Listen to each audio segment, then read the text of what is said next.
Okay, let's start. So, welcome to my YouTube channel, I Fix Electronics. So, ito ay kakaroon tayo ng basic electronics tutorials sa itatakal natin about dito yung electronics, kung ano yung electronics.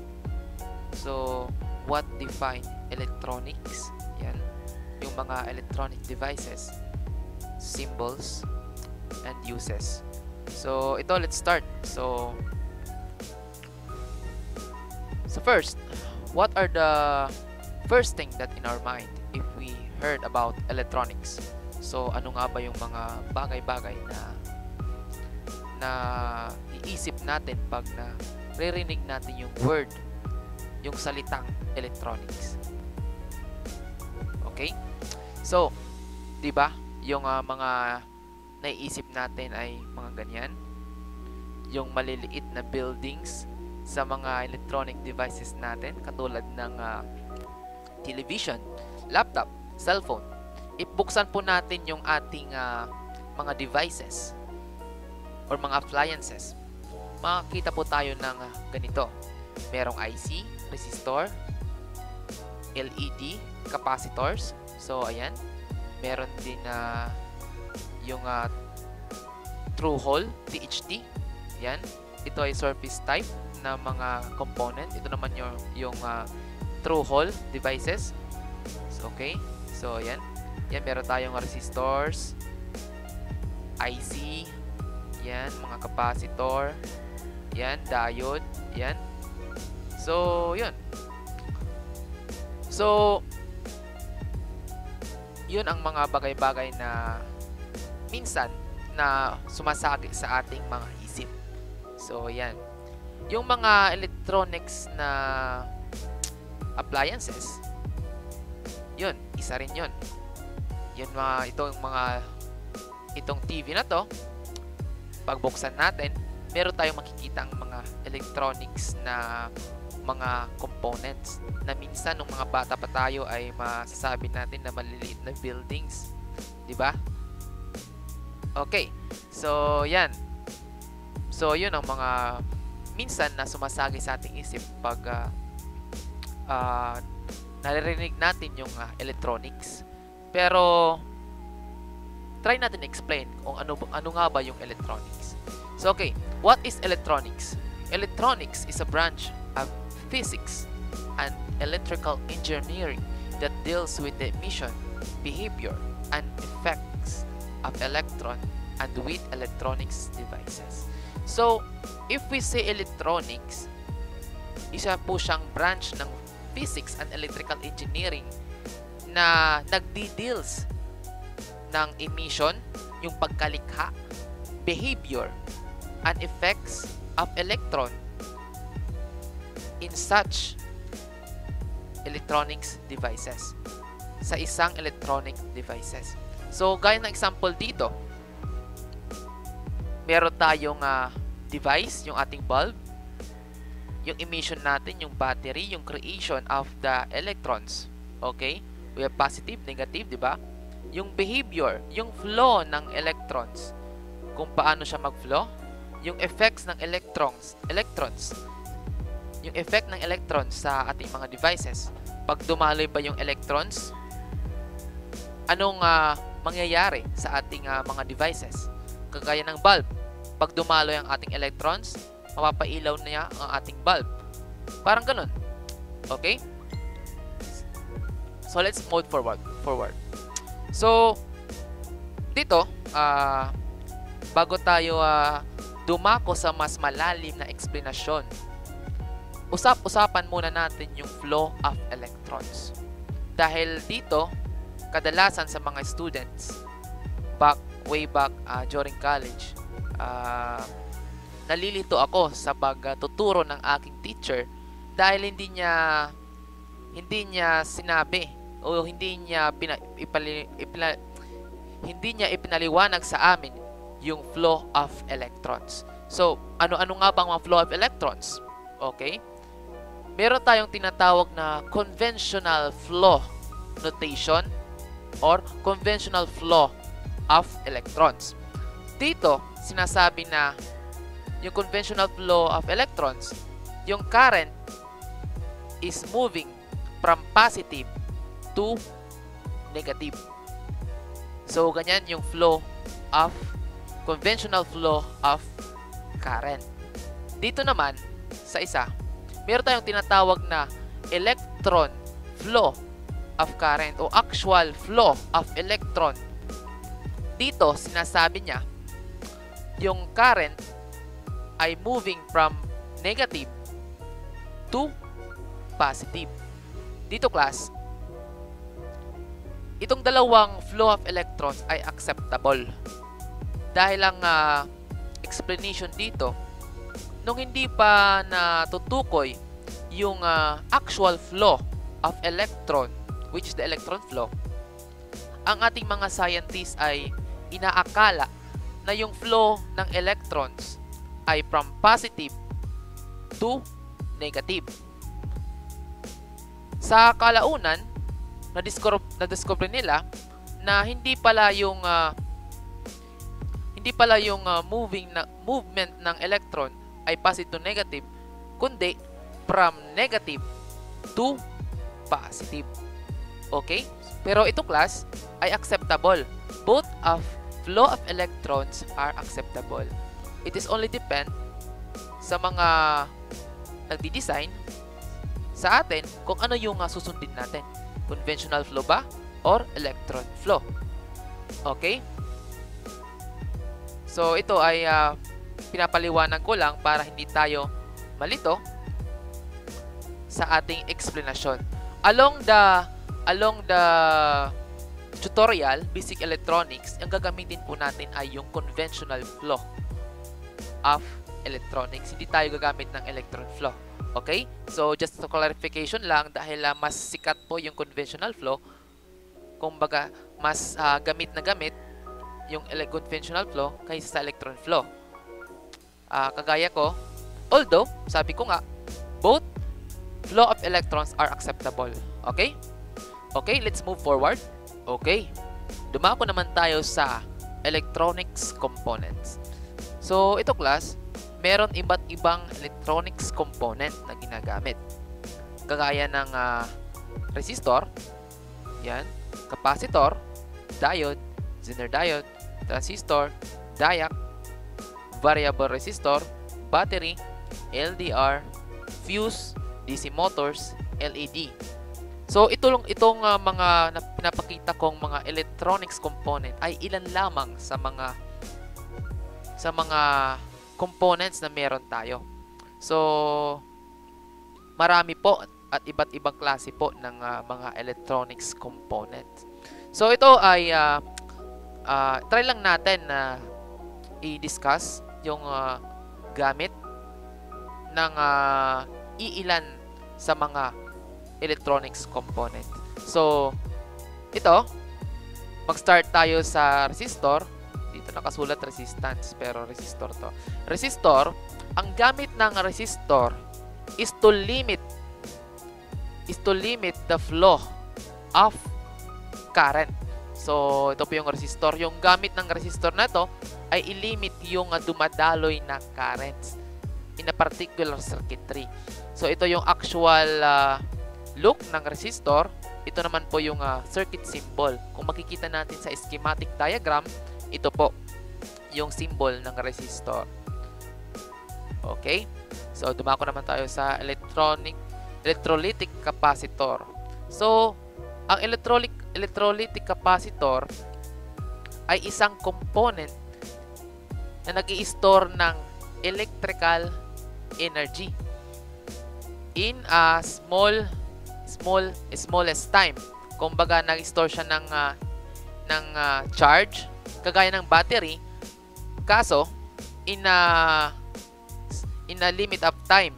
Kumbaga, ginagamit ito para mag-smooth ang output ng ating power supply, o ginagamit ito as filter or bypass filter. So, ito yung gamit ng capacitor. Kadalasan nakikita to natin sa isang mga electronics devices. So, hindi ito mawawala. Kagaya ng resistor, hindi ito yung mawawala. palaging merong electrolytic capacitor. Itong capacitor na to, class, ay isa lamang sa kind ng capacitor. Marami pong klaseng capacitor at iba't ibang klase. Merong ceramic, polyester, etc. etc. So, okay. Dumako naman tayo sa diode. Ang diode naman ay, ang gamit ng diode is, it is used to the flow of current in one direction. Kumbaga, ang use ng diode ay mag-flow ang electron in one direction. Ito ay ginagamit mostly sa mga power supply by conversion of AC to DC. Kumbaga, dito pumapasok yung ating current at hindi na pinapabalik. Kumbaga, one direction only. Ito yung symbol niya. Yan, yung merong arrow at merong black. Dito yung anode. Dito yung ating cathode. Yung anode side, yung positive. Yung cathode side is yung ating negative. So, ito, okay? Dumako naman tayo sa Zener diode. Ang Zener diode ay kind of diode na ginagamit as a voltage regulator. Dahil pag may kakayahan ng Zener diode, special na kakayahan ng Zener diode na mag-flow ng electron in reverse bias, kung ma-reach niya yung kanyang limit. 'Di ba yung ordinary diode, yung ordinary diode, yung kanyang flow of electron in one direction only. Yung Zener diode ay pag malimit niya yung voltage rating, ay pinapadalo niya yung current pabalik. Yan. So, ginagamit itong Zener diode na to sa wide variety as signal diode. Pwede rin as voltage regulator. Yan. Pagpapababa ng ating voltahe. Pwede rin as biasing, okay, or signal diode. As signal diode. Okay? So, ito yung kanyang electronic symbol, yung circuit symbol. Yan. Yung may arrow at merong line. Yung merong harang dyan at merong sa dulo niya, merong parang na-Z. Yan. Na-Z. Yan yung electronic circuit symbol. Okay. Dumako naman tayo sa transistor. Ang transistor naman ay isang active electronic device or component na act like a switch or amplifier in a particular circuit. So, ito yung ang gamit ng transistor ay switching or amplification or for amplification. So, ito yung kanyang electronic circuit symbol. Dalawa yung klase, yung merong PNP at NPN. Saka, along the run class, ma-discuss natin yung isa-isahin po natin yung mga components. Ito, mas deeper, yung transistor, kung ano yung klase. Meron siyang PNP, NPN, kagaya nun. Okay? So, yan. Dumako naman tayo sa diac. Ang diac, guys, ay isang active component, electronics component niyan na ina-allow niya yung current in both ways. Forward bias or reverse bias. Kung mapapansin natin, meron po siyang dalawang diode na magkasalubong. Yan. Papuntang forward bias. Meron din papuntang reverse bias. So, yan ang yung diac. Meron siyang special function or uses. Kaya meron tayong tinatawag na diac. Meron yan, guys. Meron yan class, yung isa pa. Yung partner nito. yung triac, yung meron na siyang gate, yung parang sa switching na ng easy signal. Okay? So, dumako naman tayo sa variable resistor. So, yung variable resistor ay isang resistor na pwede natin ma-adjust yung value ng resistance sa pamamagitan ng pag-ihit o pag-movement ng carbon na ito. So, ito yung kanyang electrical circuit symbol. Yan, electrical circuit symbol. Ang variable resistor ay mostly makikita natin sa mga amplifier sa kanyang pagpihit ng kanyang volume. Yan, yung potentiometer. Yan po yung kind ng variable resistor. Okay? So, dito naman tayo sa battery. So, battery, nagpo-provide ng power. Nagpo-provide ng power sa ating circuitry. So, yan. Ito rin yung kanyang circuit symbol. Yan. Yung merong mga line na yan. So, yung maliit na line, yun yung negative. Yung malaking line, yan naman yung positive. Each line, kagaya niyan, ay tinatawag na nating cell. Itong partner na to, tinatawag nating cell. At ito rin to, ay tinatawag nating cell. Mga cell po yan na nakahilera para makabuo ng battery. So, yan, in series connection. Okay, dumako naman tayo sa LDR. LDR, hindi means na long distance relationship, ha, class. LDR, which means light dependent resistance. So, ayan. So, ito ay ginagamit pag merong ilaw, tumataas o bumababa yung kanyang resistance. Para siyang resistor, pero nakadepende siya sa ilaw. Okay? So, ito yung kanyang circuit symbol. Mapapansin nyo, yung dalawang arrow na yan, represent ng ilaw or light. Yan. Pag nag-emit sa kanya, tumataas o bumababa yung kanyang resistance. Dumako naman tayo sa fuse. So, ito yung isang fuse. Okay, fuse. Ito yung actual look ng fuse. Ito naman yung circuit symbol. Ang gamit ng fuse is for protection ng circuit. Kumbaga, pag magka-problema, yung, for example, yung ating power supply, magka-problema, merong shorted, hindi hindi madadama yung lahat ng mga electronic components. Kumbaga, sasagipin siya ng fuse. Kumbaga, ito ay ating protection para hindi lumala lalo yung ating problema ng ating circuitry. So, ito ay protection. Yung fuse ay for protection. Okay? Dumako naman tayo sa DC motor. So, DC motor, yung nakikita natin sa ating mga laruan na toy car. Yan, yung remote control. So, yan. Yung i-convert niya yung electrical energy into mechanical energy. Yung umiikot siya. Okay, yan po yung DC motor. Ito po yung ating circuit symbol. Okay, dito man tayo dumako sa light emitting diode or LED. So, yan, LED. So, ito po yung LED. So, ang LED ay kind of diode also. Kind of diode na yung purpose naman niya ay mag-emit or mag-output ng ilaw.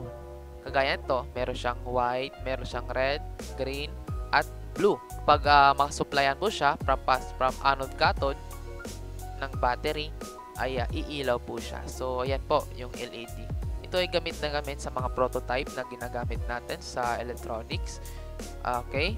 So, ito yung kanyang electronics circuit symbol. So, ayan, meron siyang symbol na diode at meron dalawang arrow papalabas. Yan, ibig sabihin yan, nag-i-emit po siya ng light. Okay? So, okay, next tayo. Okay. Let's talk naman sa electronics component classification. So, ito, merong mga classification ang ating mga electronics component. Yung active at saka yung passive. So, ano nga ba yung pinagkaiba ng active sa passive? So, ang active is about controlling and amplifying the flow of electrical current. Sa passive naman, is response to the flow of electrical energy and can dissipate or store energy. So, okay. Sa active, ay nagtutukoy sa controlling and amplifying of electrical current. Ito ay kagaya ng transistor, ito, diode, LED, photodiode, integrated circuit, operational amplifier, 7-segment display, battery. Okay, yan yung mga example ng active. Sila yung mga nagko-control at nag-amplify ng ating electrical current. Dito naman tayo sa passive. Ang passive naman, meron tayong resistor, LDR, thermistor, capacitor, inductor, switch, variable resistor, transformer. So, ito naman ay response sa flow ng electrical energy at nakakapag-dissipate or store ng energy. Okay, so yan yung mga classification ng ating mga electronics component, ang active at saka passive. Dito meron dito nadagdag yung thermistor. So ito, thermistor, from the word itself, thermistor, thermal. Okay, pag merong kumbaga bumabase ito sa init, yung resistance nito ay tumataas o bumababa base sa init or sa temperature ng particular na surroundings or circuitry. So okay, dito rin meron inductor. So ito, nag-store to ng electrical field, energy in a form. Nag-store ito ay isang inductor. Nag-store naman to ng electrical energy sa pamamagitan ng electrical field. Okay? Ito yung switch. Yan, switch. Okay. Variable resistor, transformer. Ito may transformer ay tinutukoy naman ito ng pagpapataas o pagpapababa ng ating AC voltage. Okay, yung transformer. Dito rin meron nang nadagdag yung operational amplifier, 7-segment. So ito yung mga IC yan. Okay, yung integrated circuit, mga IC. So yan po yung mga example ng classification ng ating electronics component. So hanggang dito lang class yung ating itatakal about sa basic electronics. So dadako tayo sa ating next topic. So abangan natin. So salamat sa pakikinig at sana ay may napulot kayong kaalaman sa munting pag-share ko. Okay, please subscribe naman class sa aking munting channel at share na rin para makatulong sa mga aspiring electronics technician or electronics student na nag-aaral. Okay, paalam. So ito pa lang yung mga resources natin. Okay.